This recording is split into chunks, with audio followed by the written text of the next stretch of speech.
आता बातमी परभणीच्या पाथरीमधून आहे। सईद खान यांच्या शिवसेना प्रवेशामुळे अजितदादा गटाचे आमदार संतापलेत। सईद खान यांच्या शिवसेना प्रवेशावर आमदार राजेश विटेकर यांनी नाराजी व्यक्त केली आहे। तर मला राजेश विटेकरांच्या सर्टिफिकेटची गरज नाही असं यावर सईद खान यांनी म्हटलंय। स्थानिक स्वराज्य संस्थांच्या निवडणुकींच्या आधी पाथरीचं राजकारण तापल्याचं यावरून दिसतंय।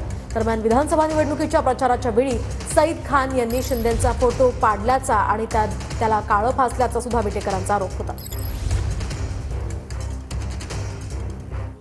आता इथून पुढे मात्र ते लाड तुमच्या माध्यमातून, तुमच्या नेतृत्वाच्या माध्यमातून त्याचा होता कामा नये अशा पद्धतीची हात जोडून नम्र काका, तुम्ही या कार्यक्रमाचे अध्यक्ष आहेत, तुम्ही शिवसेनेचे नेते आहेत। मी तुम्हाला विनंती करतो की राष्ट्रपती होतं त्याला राष्ट्रपतीच राहू द्यायला पाहिजे होतं, त्याला मात्र इथं घेऊन विनाकारण आम्हाला या ठिकाणी संघर्ष करण्याची परिस्थिती तुम्ही विनाकारण माहितीमध्ये आणू नये। पद्धतीत तुम्ही अरे रावरीची भाषा करायले, एकरी भाषा करायले, याचे उत्तर 100% येणारी जनता मतदानाच्या रूपामध्ये तुम्हाला 100% देतील आणि आम्हाला त्यांची सर्टिफिकेट घ्यायची गरज नाही। त्यांची लेवल किती आहे मला माहिती आहे।